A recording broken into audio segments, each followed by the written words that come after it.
She ruled like a queen. She cursed anyone who dared to stand against her. But no kingdom lasts forever, especially when the real battle is fought inside your mind. This is the story of how one ruthless CEO lost everything, without a single shot being fired. Revenge is a powerful emotion, one that can cloud judgment and consume an individual's life, driving them to extremes. In the case of the narrator in this story, this intense desire for vengeance is sparked by the actions of CEO Choi Yu-jin, whose ruthless treatment of her subcontractors has left a trail of emotional scars. Throughout the narrative, we see how the narrator's quest for revenge unfolds, driven not only by humiliation but also by a deep-seated need for control and power over someone who has wronged them. This manipulation, however, is not carried out in a physical confrontation but in a subtle, psychological battle that tests the limits of both individuals involved. Choi Yu-jin, the CEO at the center of this story, is depicted as a woman who uses her position to assert dominance over those beneath her. She bullies subcontractors and employees, forcing them into submission with her cold, calculating methods. Her arrogance is matched only by her ruthlessness, and she takes pleasure in seeing others grovel at her feet. However, her sharp, controlling nature makes her vulnerable to a particular kind of revenge, the kind that doesn't involve direct confrontation but manipulation through psychological means. This is where the narrator's story takes a dark turn. Psychological manipulation plays a central role in the progression of this story. The narrator, initially humiliated by Eugene's callousness, chooses to retaliate by exploiting her weaknesses, understanding that controlling her mind would be far more powerful than any physical retribution. The Taoist technique of Bang Yung, which focuses on mental and emotional control, becomes the tool that the narrator uses to break Eugene's spirit, slowly eroding her sense of self until she becomes a mere puppet in the narrator's hands. As the story unfolds, it becomes evident that the revenge does not bring the satisfaction the narrator anticipates. Instead, it leads both parties down a path of mutual destruction. The narrator's manipulation of Choi Yu-jin brings her to the brink of emotional collapse, while the CEO's own downfall reverberates through her company, causing it to crumble. The intricate dance of control, once so satisfying in the beginning, ends up leaving both characters broken. What started as a plan to assert dominance evolves into a destructive cycle that ultimately leaves no victor.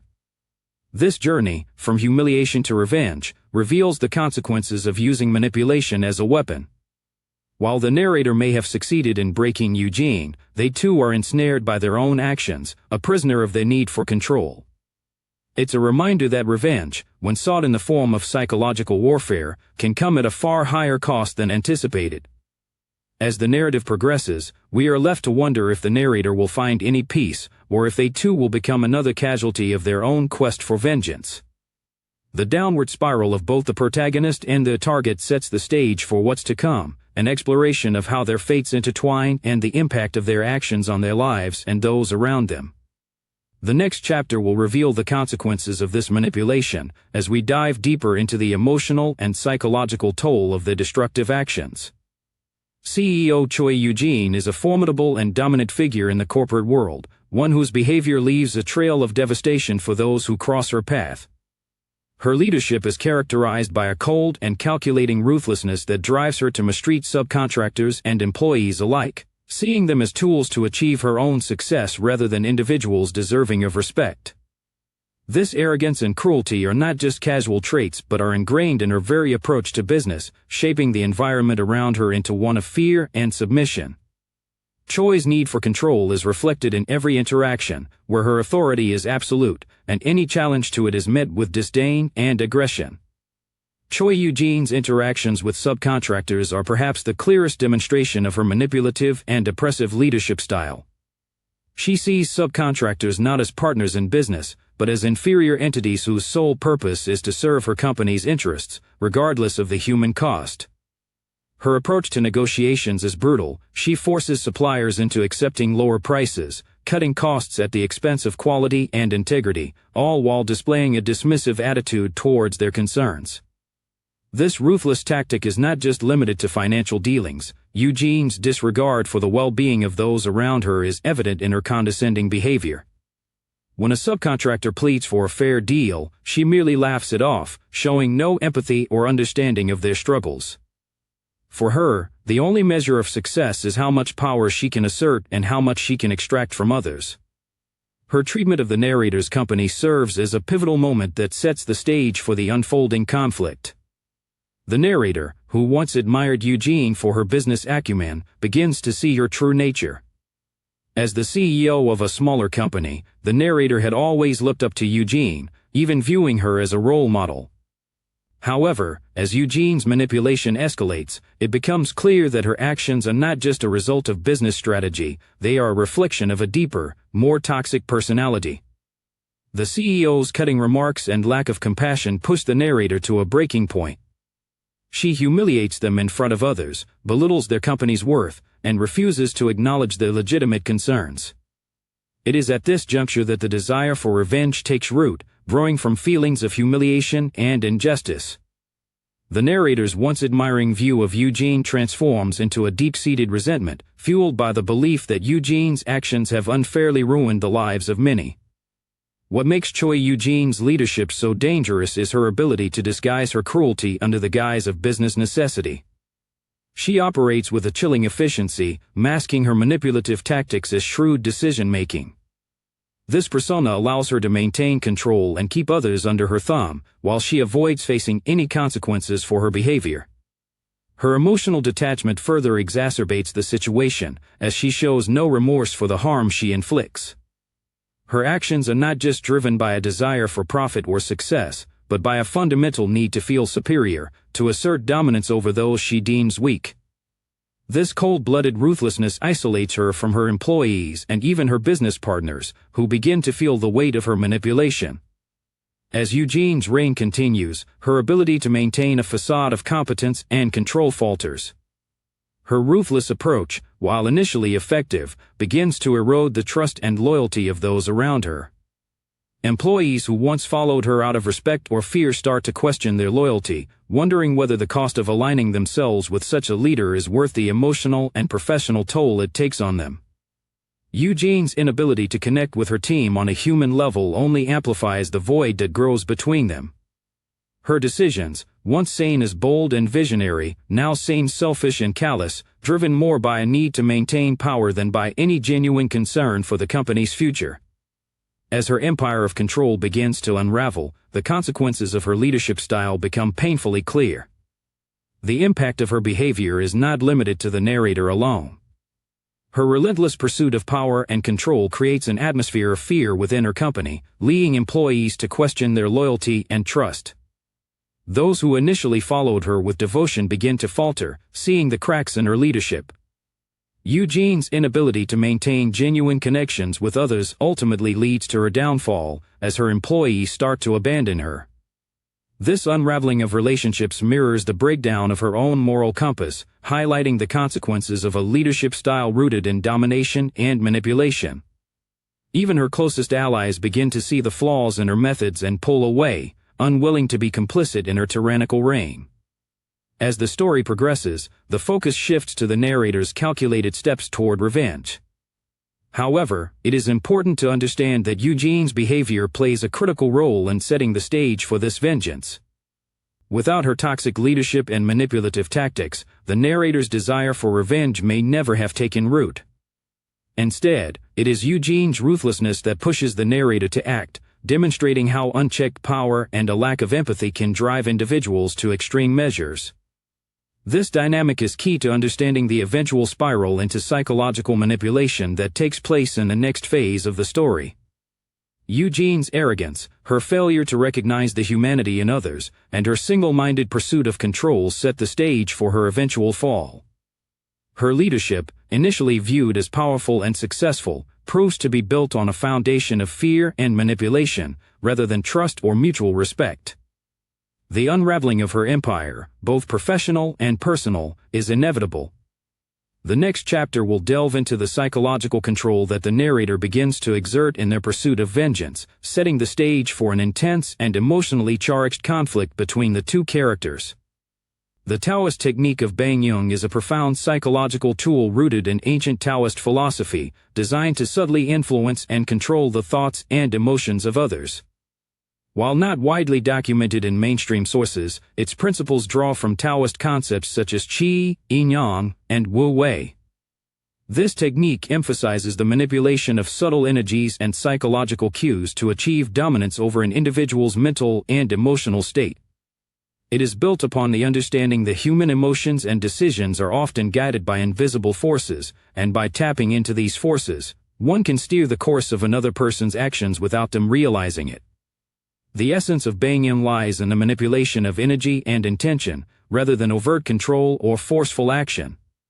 It seeks to exploit the inherent flow of life's natural rhythms, using harmony and balance to influence the target without direct confrontation. This approach differs markedly from modern psychological manipulation, which often relies on coercion, deceit, or intimidation. Instead, Bangyung leverages subtlety and indirect influence, operating on a level deeper than mere words or actions. The Taoist practitioner who wields this technique becomes a master of non-action, allowing their intentions to shape the energy of the world around them, guiding others to make choices that align with the manipulator's desires. In the narrative, the protagonist uses Bangyung as a means of psychological manipulation to control Choi Yu-jin, the CEO. This technique is not employed through obvious methods but through carefully orchestrated moments that influence Yu-jin's state of mind. The protagonist's actions involve subtle, strategic use of body language, tone, and environmental cues, which are designed to create an atmosphere of confusion and self-doubt. For example, when the protagonist wishes to influence Choi Yu-jin's decision-making, they may deliberately create an emotionally charged environment, subtly encouraging feelings of insecurity and uncertainty. These emotional shifts are gradual, making it difficult for Yu-jin to pinpoint the source of her discomfort, furthering the control the protagonist has over her. The application of this technique is multifaceted, often involving both physical and psychological cues that work in tandem to destabilize the target's sense of self.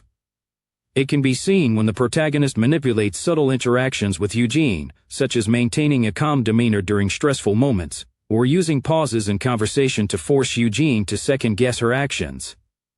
This non-aggressive manipulation leads to a gradual, almost imperceptible shift in Yu-jin's emotional and mental state, pushing her to make decisions that align with the narrator's wishes, without ever realizing she is being controlled. The effects of Bangyung on Choi Yu-jin are profound and progressively destabilizing. As the technique is applied over time, Yu-jin begins to experience a mounting sense of confusion and unease. Her once dominant, self-assured persona begins to erode as the manipulator's psychological influence takes root in her mind. She starts to question her own decisions, feeling as though her actions are not entirely her own. This internal conflict is compounded by feelings of guilt and doubt, emotions that are magnified by her inability to trace their origins. As a result, Yu-jin becomes increasingly anxious as her sense of control over her life and work dissolves. The more she is subtly manipulated, the more she is drawn into a psychological trap that diminishes her confidence and autonomy. The emotional toll on Yu-jin is devastating, and her once formidable leadership skills begin to falter. She becomes paranoid, second-guessing the intentions of those around her, and doubting the motives of even her closest allies. This creates a toxic environment within her organization, where distrust and insecurity spread like wildfire. Yu-jin's mental state deteriorates to the point where she can no longer rely on her own judgment, making her increasingly dependent on the manipulator. This psychological collapse is a direct result of the sustained, subtle manipulation through Bangyung, and it serves to highlight the power and danger of such a technique when used with malicious intent. The use of Bangyung raises significant ethical concerns, particularly regarding its impact on the autonomy and mental well-being of the individual being manipulated. The technique's primary flaw lies in its covert nature. By using psychological manipulation without the target's consent, the practitioner is infringing upon the individual's free will and their ability to make independent decisions. This not only undermines the ethical principle of autonomy but also opens the door to potential long-term psychological harm. The protagonist's use of Bangyung to manipulate Choi Yu-jin as part of a larger scheme of revenge highlights the destructive potential of using such a technique for personal gain. The moral implications are profound, as it questions the ethics of using psychological tools to settle personal scores or achieve control over others. In this context, the use of Bangyung as a method of revenge becomes a cautionary tale about the dangers of wielding psychological influence for malicious purposes. While the technique itself is rooted in ancient Taoist philosophy, its application in a modern world raises troubling questions about the extent to which it is acceptable to manipulate others for personal gain, even if the manipulator perceives their actions as justified by the harm they have suffered. The narrative thus explores not only the personal and professional fallout from using such a technique but also the broader ethical implications that come with the manipulation of another's emotions and thoughts. The consequences of using Bangyung also speak to the dangers of unchecked power. While the protagonist may initially believe they are using the technique to right a wrong, the emotional and psychological toll that it takes on both parties ultimately reveals the futility of revenge. The narrative underscores the idea that psychological control, even when exercised with subtlety and sophistication, can have irreversible effects on both the victim and the perpetrator. In the end, the use of Bangyung not only leaves a trail of destruction in its wake but also serves as a reminder of the ethical boundaries that should govern the use of psychological influence in any context. This exploration of the Taoist technique of Bangyung reveals its complex and dangerous potential when misused.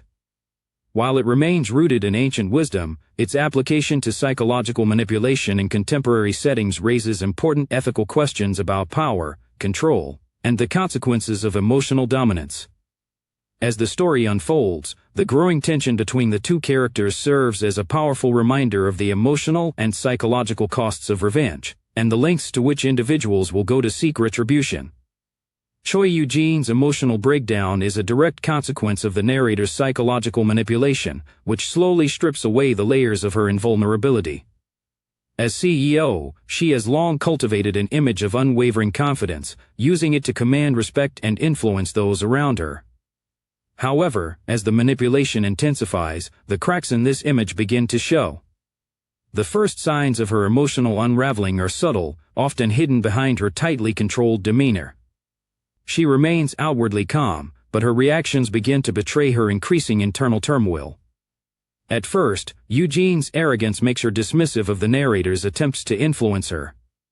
She believes herself too powerful, too entrenched in her position, to be affected by anyone's psychological tactics. Her behavior toward others, especially her subordinates and business partners, is one of cold indifference. She views their needs and emotions as insignificant compared to her own ambitions. This arrogance is something the narrator seizes upon, knowing that if they can create even the slightest chink in her armor, it could be the beginning of her collapse. As the manipulation progresses, the narrator begins to exploit her insecurities, those weaknesses she has long kept hidden behind her tough exterior. They target her need for control and her fear of vulnerability. Through carefully crafted scenarios, the narrator shifts from merely manipulating external circumstances to targeting her inner emotional state. They manipulate not only her physical environment but also her sense of self, causing her to question her own judgment and instincts. Gradually, Choi Yu-jin begins to experience what can only be described as a growing sense of unease. At first, these feelings are fleeting, an uncomfortable sensation that she can't quite place. But as the manipulation continues, the feelings intensify, and she begins to doubt her own decisions. This self-doubt manifests in more visible ways.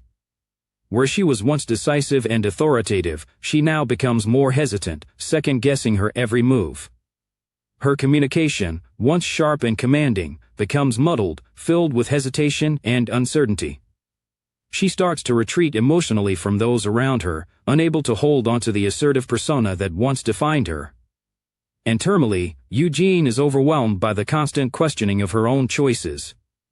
She struggles to reconcile her actions with her perception of herself as a strong, capable leader. This internal conflict breeds frustration, which she finds difficult to express. Her emotional responses become more volatile, small triggers set off disproportionate reactions, and the tension builds until it becomes nearly impossible for her to maintain the control she once so effortlessly commanded. The effects of the narrator's manipulation become more pronounced as Yu-jin's emotional breakdown accelerates. The more the narrator pulls on the strings of her vulnerabilities, the more she begins to depend on them, unable to trust herself. What was once an external manipulation gradually becomes an internal one. The psychological dependency that forms is subtle but powerful. Yu-jin no longer believes she can navigate her life without the narrator's influence. Her thoughts, emotions, and decisions are no longer her own. They are shaped by the steady, unseen hand of manipulation.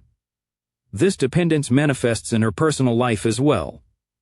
Once, Yu-jin had been a fiercely independent woman, but now, she seeks validation from the manipulator in every decision she makes. She becomes consumed by the need to seek approval, and the certainty she once had in her own decisions is replaced by a crippling anxiety over what others might think of her.